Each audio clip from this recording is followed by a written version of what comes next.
देवी प्रपन्नारतिहरे प्रसीद प्रसीद मातर जगतोऽखिलास्य प्रसीद विश्वेश्वरी विश्वम् तमेश्वरी देवी चराचरस्य। आज 2079 असारको 18 गते शनिबारको दिन अहिले बिहानको 6:30 बजिरहेको छ र मैले यस श्री गौरीशंकर संगम माता तीर्थधाम यस मन्दिर परिसरको दृश्यसँग आज केही विचारहरू अभिव्यक्त गर्न गइरहेको छु। श्री बुढी गण्डकी र त्रिशुलीको बेनी संगम गौरी शंकर संगम नाम लिएको यो तीर्थ वास्तवमा अध्यात्म दैवी ऊर्जाहरू दिनका निमित्त अत्यन्त सबल छ भन्ने विषयलाई हामीले यी आवाजहरूद्वारा बोल्नै पर्ने हुन्छ र यहाँ जुन देवालय तीर्थ छ यो देवालय तीर्थ माता तीर्थधाम हो तर यो एउटा अत्यन्त सुन्दर स्थानमा संकल्प गरिएको छ।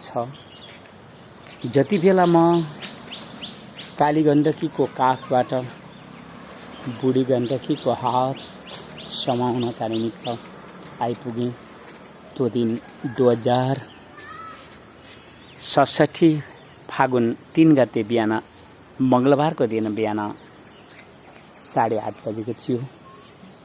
आज ती दिनहरूलाई स्मरण गरिन्छ कि यो कस्तो परिस्थितिमा थियो। यो ठाउँ यहाँ नजिकै भएको धारा पानी र त्यहाँ धारा पानीमा आउने मानिसहरूको दिशा पिसाब अनि जति पनि घर आँगनमा भएका फोहोराहरू छन् त्यसलाई पोको पारेर मिल्काउने स्थान थियो। तर मैले भन्दा सायद तपाईहरूले विश्वास नगर्न सक्नुहुन्छ।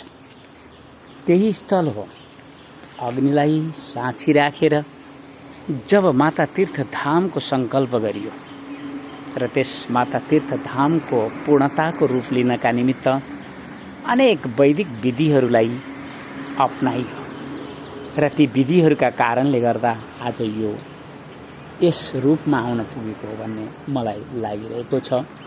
र यो जनसमाजले जुन जस्तो प्रकारले भए पनि उनीहरूले अत्यन्त सहयोग गरेका हुन्।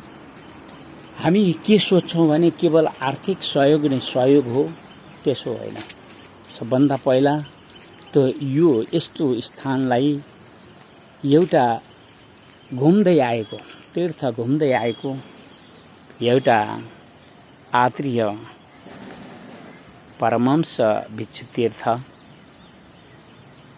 उसलाई यो देवालय र तीर्थहरू कार्य गर्नका निमित्त जुन समाजले दियो त्यो समाज सबभन्दा पहिले धन्यवादको पात्र छ। र आज पनि यो समाजको सम्पत्ति हो र यस समाजको सम्पत्तिलाई मैले समाजले नै संरक्षण गरून् भनेर 2077 असोज 1 गते बृहस्पतिबारको दिनको 2 बजेतिर यहाँको जनसमाजलाई त्यस जनसमाजका प्रतिनिधिहरूलाई यसलाई लिएका छन् भने मैले अग्नि साँची राखेर संकल्प गरिएको देवालय र तीर्थ हुने कारणले यसलाई सुन्दर र राम्रो देख्ने इच्छा बनाइराख्छु। केवल मोहको विषय होइन कि एउटा बुढी आमैका विचारहरूलाई पनि मैले सुन्नुपर्ने हुन्छ कि मैले देवालय र तीर्थहरू समाजका निमित्त र राष्ट्रका निमित्त संकल्प गरेको हुनाले मैले वैदिक विज्ञानका साथमा दैवी सिद्धिहरूको अनुसन्धान गर्नका निमित्त अत्यन्त सहायक पनि बनिरहेको छ। किनकि हामीले एउटा के अनुभव गर्यौं भने कि हाम्रो प्राचीन वैदिक शास्त्रहरूमा जुन मूल्य र मान्यताहरू छन् त्यहाँ विवाद गर्ने नगरौं। हामीले हाम्रो योग्यता बनाउने प्रयास गरौं र हामीले त्यहाँबाट सत्यलाई पाउने प्रयास गरौं। हामी त्यहाँ उल्झिरहेका छौं, हामीले हाम्रा दोषहरू केलाउन सकिरहेका छैनौं।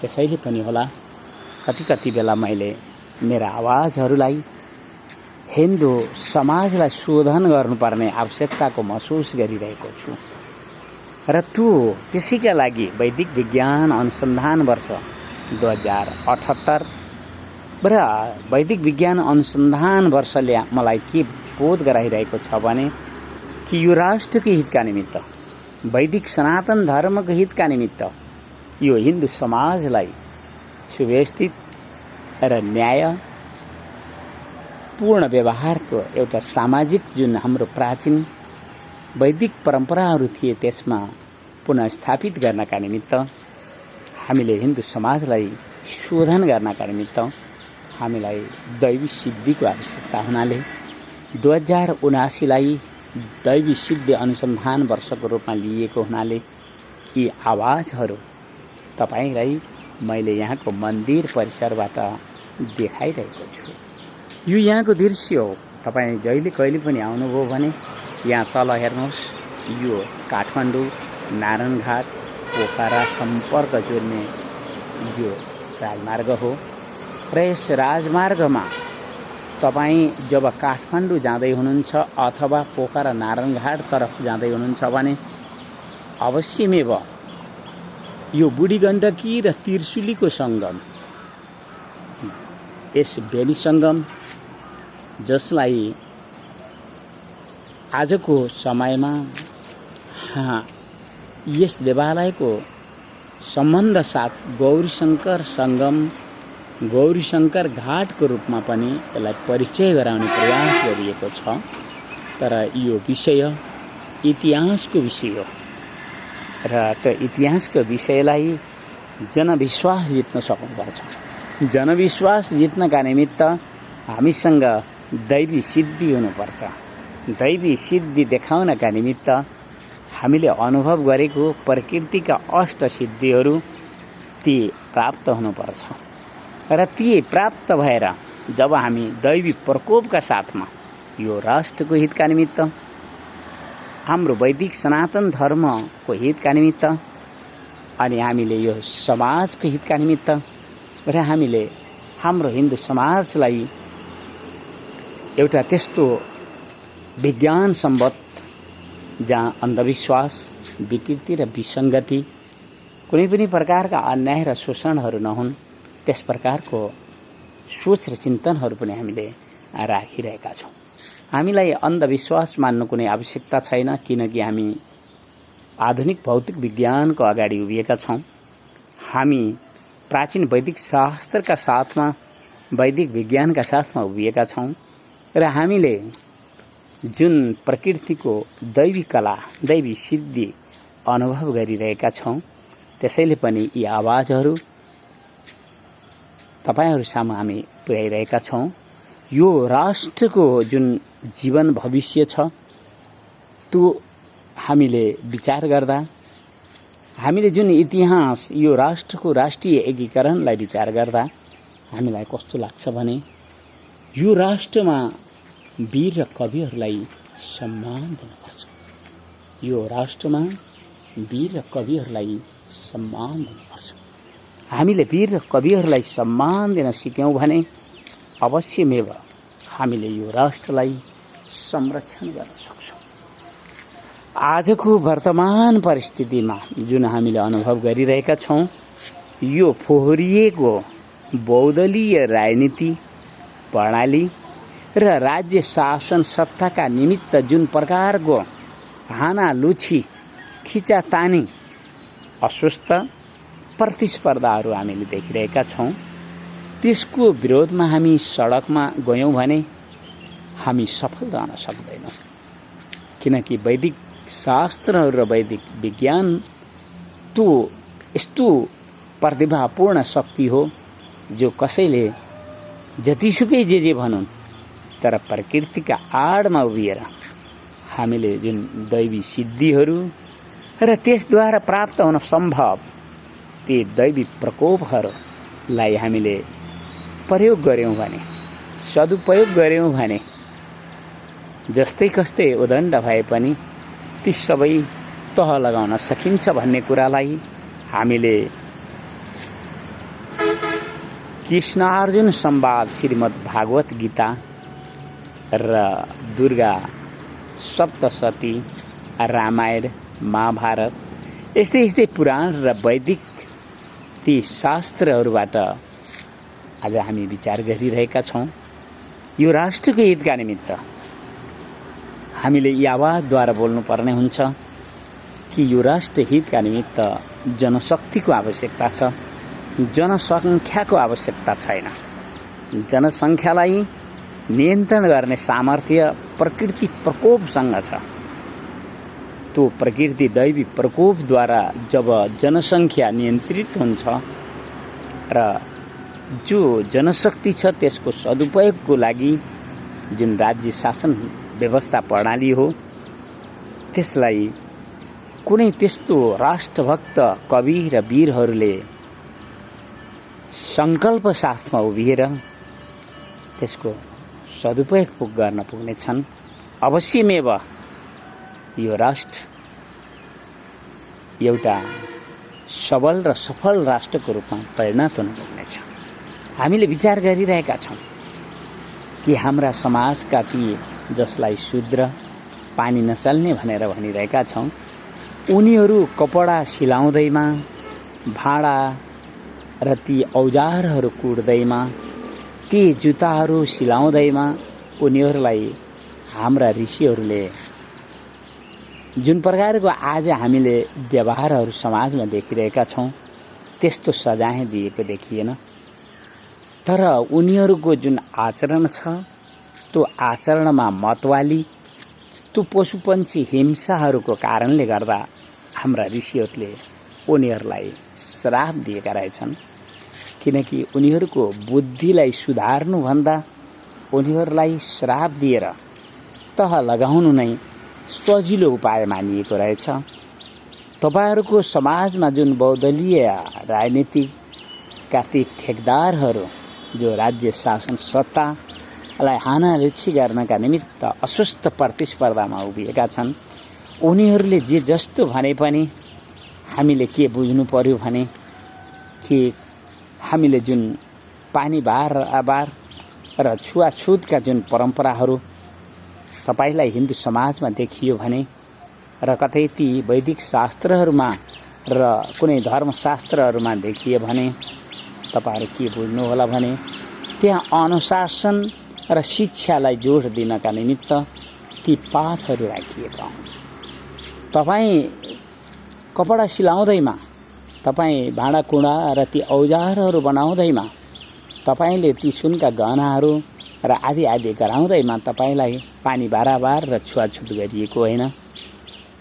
तपाईहरूलाई जुन आजको हाम्रो हिन्दू समाजले जसरी देखिरहेको छ त्यसको मूल कारण हो कि तपाईहरूको समाजले मतवाली जुन व्यवहार छ र जो पशुपन्छी हिंसा गर्ने प्रवृत्तिहरू छन्, त्यही कारणले नै पछाडि हामी पर्नु परेको हो भन्दै तपाईहरू त्यो मतवाली आहारहरूलाई छोडिदिनुहोस् र पशुपन्छी प्रति पनि दयाभावले देख्ने गर्नुहोस्। र कोही जन्मले ब्राह्मण हुँदैन र कोही कुनै खेताले जीविकोपार्जन गर्ने ब्राह्मणहरूद्वारा यज्ञ पवित्र काँधमा झुन्डाउँदैमा कोही पनि ब्राह्मण हुन सक्दैन। ब्राह्मण त कर्मले हुने हो र शूद्रादि ती भाँडा कुटाई अथवा कपडा सिलाई अथवा सुनका गहनाहरू औजारहरू जे जस्ता बनाउँदैमा भएका होइनन्। तपाईहरू के बुझ्दिनु होला भने हाम्रो हिन्दू समाज र वैदिक सनातन प्राचीन शास्त्रहरूको मूल्य र मान्यता अनुसार तपाईहरूले मतवाली पदार्थहरू खान्छन् भने ती ब्राह्मणको काँधबाट पनि त्यो यज्ञ पवित्र जनेउलाई मिल्काइदिनुहोस्। तपाईलाई हाम्रो वैदिक सनातन धर्मको तर्फबाट अत्यन्त पुण्य कर्म गरेको पुण्य फल मिल्नेछ।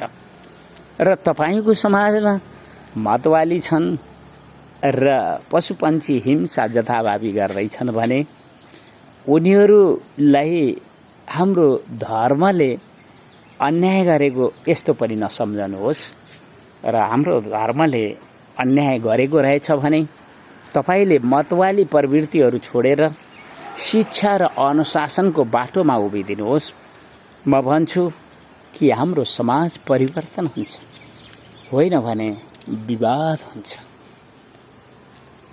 त्यो विवाद यस कारणले हुन्छ कि ब्राह्मणहरूमा ब्राह्मणत्वको संरक्षण गर्नका निमित्त हामी जुन प्रयासहरू गरिरहेका छौँ र हामीले ती शूद्र र दलित भनिएकाहरूबाट जबसम्म मतवाली आहारहरूलाई त्याग्ने र ती पशुपन्छी जथाभावी हिंसा गर्ने प्रवृत्तिहरू हामीले रोक्दैनौँ त्यति बेलासम्म मानवमा मानवताको धर्म देखिँदैन। मानवता धर्मका निमित्त त मनुष्यले हाम्रो प्रकृतिको जगतमा रहेका ती जैविक विविधताको विषयमा पनि बुझ्नुपर्ने हुन्छ। जीवहरूको सृष्टि मानवीय सृष्टि होइन, जीवहरूको सृष्टि प्रकृतिको न्यायको सृष्टि हो र प्रकृतिको न्यायलाई बुझ्ने प्रयास गर्नु यो ब्राह्मणहरूको धर्म हो। केवल जन्मले र काँधमा एउटा खेतालो ब्राह्मणले यज्ञ पवित्र राख्दैमा कोही पनि ब्राह्मण हुन सक्दैन। ब्राह्मण हुनका निमित्त कि वैदिक शास्त्रहरू पढ्ने र वैदिक शास्त्रहरूलाई पढाउने गर्नुहोस्। ब्राह्मण हुनका निमित्त तपाईले वैदिक यज्ञहरू गर्ने र वैदिक यज्ञ गर्नका निमित्त प्रेरणा दिने गर्नुहोस्। तपाई ब्राह्मण हुनका निमित्त सत्पात्रलाई दान दिने गर्नुहोस् र सत्पात्रका दानहरू लिने गर्नुहोस्। तपाईको हिन्दू समाजलाई मैले राम्ररी देखेको छु, किनकि मैले अग्नि साँची राखेर जुन देवालय र तीर्थहरू सङ्कल्प गरेर आज निकै लामो वर्ष बिताइरहेको छु भने मैले हिन्दू समाजलाई देखेको छैन र हिन्दू समाजका विकृति र विसङ्गतिहरूलाई मैले चिनेको छैन। त्यस्तो हुनै सक्दैन। मैले त्यो देखेँ र आज जुन राष्ट्रको परिस्थिति छ यो बहुदलीय फोहोरिएको राजनीति र अस्वस्थ प्रतिस्पर्धा जुन राज्य शासन सत्ताको निमित्त हानालुची चलिरहेको छ, यसले राष्ट्र त आर्थिक रूपले कंगाल भइसक्यो। हाम्रो समाज जुन परम्परागत बल र बुद्धिहरू थिए ती पनि हामीले ध्वस्त पायौँ। त्यसैले हामी वैदिक विज्ञान अनुसन्धान वर्ष 2078-2079लाई दैवी सिद्धि अनुसन्धान वर्षमा उभिँदै गर्दा यी आवाजहरू तपाईहरूका निमित्त जनशिक्षाका निमित्त हुन्। कोही जन्मले शूद्र हुँदैन, जन्मले मानव मात्र पशु नै हो, जरायुज हो र पशुहरूकै समान उसको जन्म हामीले देखेका छौँ। किनकि वो गर्भमा रहनु र यो धरती र आकाश टेक्ने प्रवृत्तिहरू भइरहेका छन् र त्यही शिक्षा र अनुशासनका कर्महरूले वो ब्राह्मण पनि बन्न सक्छ र उसले त्यसलाई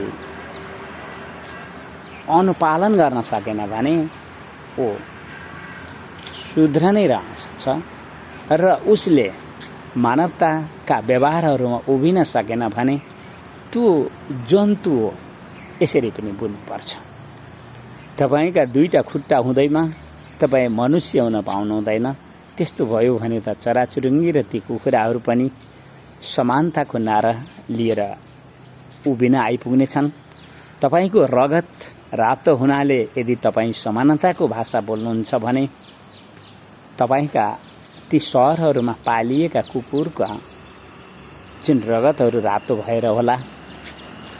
एउटा मान्छेलाई उनीहरूले अपमान गरिरहेका छन्, शूद्र भनेर बस्न पनि दिइरहेका छैनन् भने अर्को कुकुर उनीहरूका साथमा लुटपुटिँदै कारहरूमा चढिरहेको हामीले देखिरहेका छौँ।